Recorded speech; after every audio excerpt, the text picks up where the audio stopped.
Hello friends, good evening. আমি রীতা, তোমাদের সবাইকে স্বাগত জানাই নতুন একটি ব্লগে। আসলে আমাদের প্রতিদিন সকালবেলায় যেমন কাজ থাকে, সেরকম কিন্তু বিকেলেও কিন্তু কাজ কম থাকে না। আর আজকে তোমাদের সঙ্গে সকালবেলায় কিন্তু কোনো কাজ বা শেয়ার করা হয়নি। তার কারণ হলো, সকালবেলায় আমি রান্না বসাতে গিয়ে ভাত ফুটছিল, ফুটতে গরম ফ্যানটা পুরো পায়ে এসে পড়েছে আর পায়ে ফোঁসকা পড়ে গেছে। তো ওই জন্য সকালবেলায় আমি কোনো কাজ বাজ শেয়ার করতে পারিনি। আর ভাবলাম বিকেল থেকেই তোমাদের সাথে নিয়ে ভিডিওগুলো শেয়ার করব। তো একটু ভাত টাত খেয়ে দিয়ে একটু ভাত ঘুম দিয়েছিলাম। তারপর দেখো বিছনাটাকে যেমন আমি বলি যে প্রত্যেকটা সময়েই আমরা কিন্তু বিছনাটাকে টান টান করে রাখতে বেশি ভালোবাসি এবং দেখতেও ভালোবাসি। তো ওই জন্য ঘুম থেকে উঠেই আমার বিছনা যদি ভালো থাকে, আমার মনও ভালো থাকে। তো ওই জন্য আমি বিছনাটাকে সুন্দরভাবে গুছিয়ে নিলাম। নেওয়ার পরে অনেক কটা জামা কাপড় সেই 2-3 দিন ধরে যে কাচাকুচি হয়েছিল, প্রত্যেকটা পুরো জমাট হয়েছিল। এবার জামা কাপড়গুলো না ভাঁজ করলেও বেশ ভালোও লাগে না, আর ভাঁজ করা জিনিস ব্যবহার করতে এত ভালো লাগে। তো 2-3 দিনের জামা কাপড় সমস্তটাই পড়েছিল। তো আজকে ভাবলাম যে না, একেবারে বিকেলবেলা, আজকে যেহেতু রাত্রিরে রুটি করব না, তো ওই জন্য আজকেই জামা কাপড়গুলোকে সব ভাঁজ করে নিলাম। অনেক কটা জামা কাপড় পরেছে, আর এই জামা কাপড়গুলো ভাঁজ করা না থাকলে আবার ব্যবহার করতেও তো ইচ্ছা করে না, না? তো ওই ছোট জায়গার জিনিস জায়গায় গুছিয়ে রেখে দিব। এতে করে যেমন মনটাও ভালো থাকবে, সেরকম কিন্তু দেখতেও ভালো লাগবে, আর তাছাড়াও ব্যবহার করতেও সুন্দর বেশ লাগবে। তো সব দিক থেকেই একেবারে পুরো পরিপাটি হবে। তো এইখানে দেখো প্রত্যেকটা জামা কাপড় কিন্তু ভাগ ভাগ করে রাখছি। তার কারণ হলো, এইদিকে কিন্তু যেগুলো উপরে ঘরে রাখবো সেগুলো কিন্তু আমি একদিকে রাখছি, আর গামছা যেহেতু আমাদের প্রতিদিনই লাগে, তো এই জন্য গামছাগুলোকে এক ধার করে রাখছি। সেটা হলো নিচতেই ঘরেই রেখে দেব, কেননা সবসময় হাত মুখ মোছার জন্য গামছা তো দরকার হয়। তো সেই জন্য গামছাগুলোকে আমি নিচতে রেখে দেব। আর বাদ বাকি এই যেগুলো প্রতিদিন পরার বা বাইরে বেরোলে যে জামা কাপড়গুলো লাগে, সেই সমস্ত জামা কাপড়গুলো সব ওপরে রেখে আসবো। আর যেগুলো ডামে ঢোকানোর, সেগুলো ডামেতে রাখবো। এই তো হলো ব্যাপার। তো সেই মতো করেই একেবারে গুছিয়ে কাজবাজ করছি। আর আমার বরেরই তো 3-4টে সেট জামা কাপড় পরেছে। তারপর মেয়ের স্কুলের জামাটাও পরেছিল, যেহেতু ও 1 সপ্তাহ ধরে পরীক্ষা ছিল, পড়ে গিয়েছিল। তো এখন যেহেতু 2 দিন ছুটি ছিল, শনিবার রবিবার, না শুক্রবার শনিবার রবিবার 3 দিন ছুটি ছিল। তো জামা কাপড়গুলোকে কেচে দিয়েছিলাম। আর এখন 2-3 দিন ধরে জামা কাপড় শুকনো হচ্ছে না, কেননা যেরকম বৃষ্টি হচ্ছে সেরকম কিন্তু রোদ্দুরটাও ভীষণ চড়া। সেই ভাদ্র মাসের মতো, যেমন ভাদ্র মাসে যেমন জামা কাপড় বিছনাপত্র রোদ্দুরে দিলে যেরকম পরিমাণ রোদ্দুর ওঠে চড়া, তো সেই রকম রোদ্দুরটা উঠছে। জল তো ঝরে যাচ্ছে জামা কাপড়ে, সাথে কিন্তু অনেকটা পরিমাণ শুকিয়ে যাচ্ছে।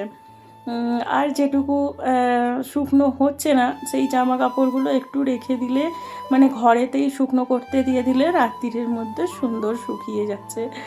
তো এই দিকে দেখো সমস্ত কিন্তু তোমাদের সঙ্গে কথা বলতে বলতে কখন যে কাজবাজগুলো হয়ে যাচ্ছে টেরই পাওয়া যাচ্ছে না। তো কথা বলতে বলতে কাজবাজ করলে কিন্তু অনেক তাড়াতাড়ি কাজও হয়েও যায়, আর সুন্দর কিন্তু কাজগুলো হয়, তাই না? যে এইখানে দেখো সুন্দর করে সব গুছিয়ে নিলাম।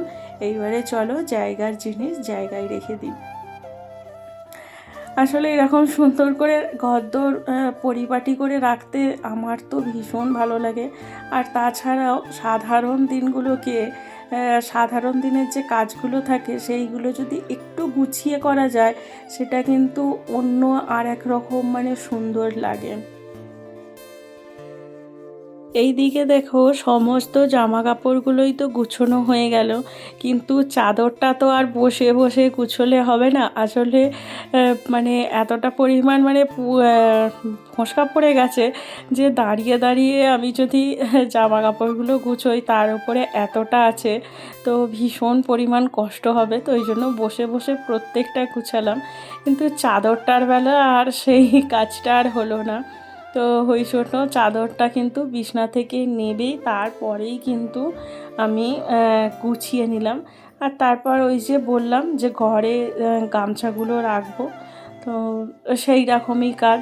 আর কুলারের চাপাটা কিন্তু আজকে কেচে দিয়েছিলাম, তো সেটাই শুকিয়ে গেছে, তো সেটাই কুলারের মধ্যে চাপা দিয়ে দিলাম। আর এই যে একটা জিনিস নেবে আর 10টা জিনিস ঘাঁটবে, তো ঠিকঠাক মতো গুছিয়ে রাখেনি, সেইগুলোকেই আবার সুন্দরভাবে গুছিয়েও রেখে দিলাম। আর মেয়ে যেহেতু কালকে স্কুল যাবে, তো স্কুলের জামা কাপড়গুলো এরকম সামনে করেই রাখলাম। আর এখন যেহেতু বৃষ্টির জন্যে ওয়েদারটা অনেকটা পরিমাণ ঠান্ডা, তো শুধু ফ্যান চালালেই হয়ে যাচ্ছে, আর কিন্তু কুলার চালাতে লাগছে না।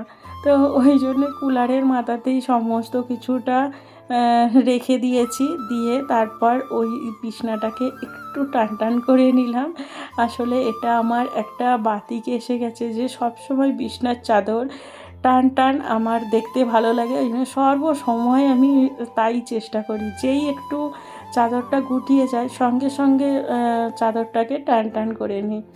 আর তারপরে দেখো এই যে মেয়ে এইদিকে পড়তে বসে গেছে আমার বিছনা গোছানোর পর, আর আমি এইদিকে একটু ফ্রেশ হয়ে নিলাম, কেননা যাব সন্ধে দিতে। তো ওই জন্য সুন্দর করে একটু চুলটাকে একটু পরিপাটি করে বেঁধে নিলাম, নিয়ে চলো সন্ধেটাকে দিয়ে আসি।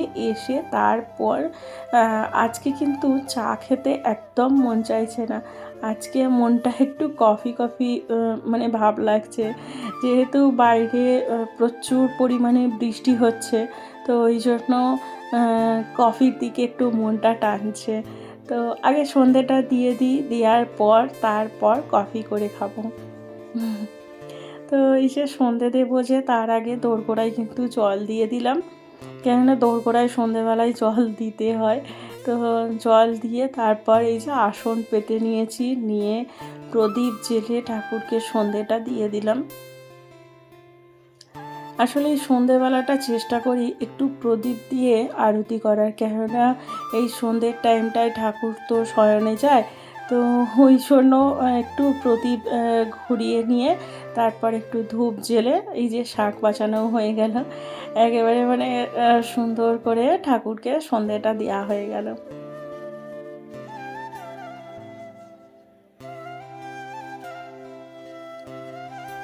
আর এই দিকে যতই কিন্তু বৃষ্টি হোক, এই দিকে কিন্তু গরমটা একটুও কমছে না, তো ফ্যান না হলে একদম চলাই যাচ্ছে না। তো ওই জন্য সর্বসময় ফ্যান চালিয়ে রাখতে হয়েছে। ওই যতক্ষণ প্রদীপটা ঘোরালাম ততক্ষণ ফ্যানটা বন্ধ করে রেখেছিলাম, তারপর কিন্তু আমি ফ্যানটাকে আবার চালিয়ে নিয়েছি। আর এই দিকে দেখো দুধ জাল দেওয়া বসিয়ে দিয়েছি। আর যেহেতু কফি খাবো সেহেতু দুধে একটু বেশি পরিমাণেই চিনিটা দিয়েছি। আর আজকে নিচের গ্যাসে কফিটা বানাইনি, কেননা নিচের গ্যাসে ভাত বসানো আছে, তো ওই জন্য নিচের গ্যাসটাতে আর কফি করিনি, উপরে গ্যাসটা ফাঁকা আছে। আর তার ওপর তো সন্ধে দেওয়ার জন্যে এসেছিলাম, তো ওই জন্য ওপরের গ্যাসেই দুধটা জাল দিয়ে নিয়েছি। আর এখানে দেখো খুব সুন্দর কিন্তু কালারটা এসেছে, আর টেস্টটা, কফির টেস্টটাও কিন্তু খুব সুন্দর। আসলে বৃষ্টি পড়লে একটু কফিটাই বেশি মানে ভালো লাগে চায়ের থেকে। তো এখানে মেয়ের আর আমার দুজনের জন্যে কফি করেছি, তো ওকে ওর দিয়ে দিলাম আর আমিও খেয়ে নিলাম, নিয়ে এইখানে রাত্রিরে রান্না বসাতে চলে এসেছি। এখানে রাত্রিরে করব ফুলকপি আলু দিয়ে কাতলা মাছের তরকারি। তো বাজারে ওই যে বললাম যে ফুলকপি তো নিয়ে এসেছি, আর কাতলা মাছও নিয়ে এসেছি। নিতে গেছিলাম রুই মাছ, কিন্তু ওই যে প্রতিদিন নেই বলে সেই আবদারেই যে মাছ বিক্রি করে সেই দাদা বলল যে না, কাতলা মাছটাও নিয়ে চলে যাও, ভালো মাছ। আসলে ওইটুকুনি মাছের জন্যে এখনও 1-1.5 ঘন্টা বসতে হবে। তো বাইরে এত চড়া রোদ উঠেছে যে বসতে পারছে না। তো ওই বললো, আর আমার বর সেটাতে আবার না করবে না, তো ওই নিয়ে চলে এসেছে। আর ওটাই কালকে যে মানে রবিবার যেহেতু ভালো একটু স্পেশালভাবে রান্না করা হয়েছিল, আর সকালটায় তো সেই দিয়েই হয়ে গেছে যা ছিল। আর বিকেলবেলায় একটু ভালো করে রান্না বান্না হলো, সেটাই তোমাদের সঙ্গে শেয়ার করলাম। তো একটু পাঁপড় মানে ভাতের সঙ্গে একটু পাঁপড় ভাজাও খেতে ভালো লাগে। তো ওই জন্য কটা পাঁপড়ও ভেজে নিয়েছি, আর এইদিকে মাছগুলোও কিন্তু কড়া করে নাবিয়ে নিচ্ছি। আসলে এরকম কড়া করে মাছ ভাজা তো সুন্দর লাগে, তার সঙ্গে কাতলা মাছ তো একটু কড়া করে ভাজলে আরও বেশি টেস্ট হয়। আর ফুলকপি তো আমার খুবই ফেভারিট, তার ওপরে শীতকালে তো মানে আরও ভালো লাগে। কিন্তু যেহেতু এটা অড সিজন, তো ওই জন্য একটু সিদ্ধ করে কিন্তু উপর থেকে একটু হালকা করে সিদ্ধ করে জলটাকে ফেলে দিয়ে তারপরে একটু লাল লাল করে ভেজে নিয়েছি।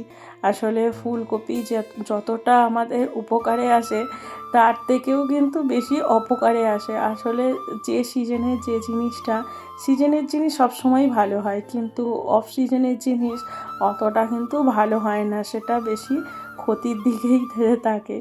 তো এইখানে দেখো আলু পেঁয়াজ একেবারে ভেজে নিয়ে এই যে রেগুলার যে মশলাগুলো লাগে সেই মশলাগুলো দিয়ে আমি কিন্তু ভালো করে কষিয়ে নিয়ে এদিকে তরকারিটাকেও সুন্দর করে কষিয়ে নিচ্ছি। নিয়ে তারপর এই যে পরিমাণ মতো জল দিয়ে দিচ্ছি। আসলে এইরকম ফুলকপি আলু দিয়ে মাছের ঝোল হলে আর ভাতে আর এক্সট্রা করে আর কিছু লাগে না। তো এতটাই ভালো। আর তার উপরে ঘরে ধনেপাতা ছিল, আর ধনেপাতাটা তো নিয়ে আসা হয়নি, তো সেটা নিচই নিয়ে গিয়ে যেহেতু নিচর ঘরেতে খাওয়া হবে, তো একেবারে ওখান থেকে ফ্রিজ থেকে বার করে নিয়ে দেয়া হয়েছে। তো সেটা তোমাদের সঙ্গে শেয়ার করা হয়নি। তো এইখানে এই যে পরিমাপ মতো জল দিয়ে দিলাম, দিয়ে ফুটে গেছে, এরপর মাছগুলোও দিয়ে দেবো। তো ভিডিওটাও এখানে শেষ করছি। কেমন লাগলো অবশ্যই কমেন্টে জানাবে, ভালো লাগলে একটা লাইক করে দেবে। আর তোমরা সবাই ভালো থেকো, সুস্থ থেকো, সাবধানে থেকো। দেখা হবে নতুন একটি ভিডিওর সঙ্গে।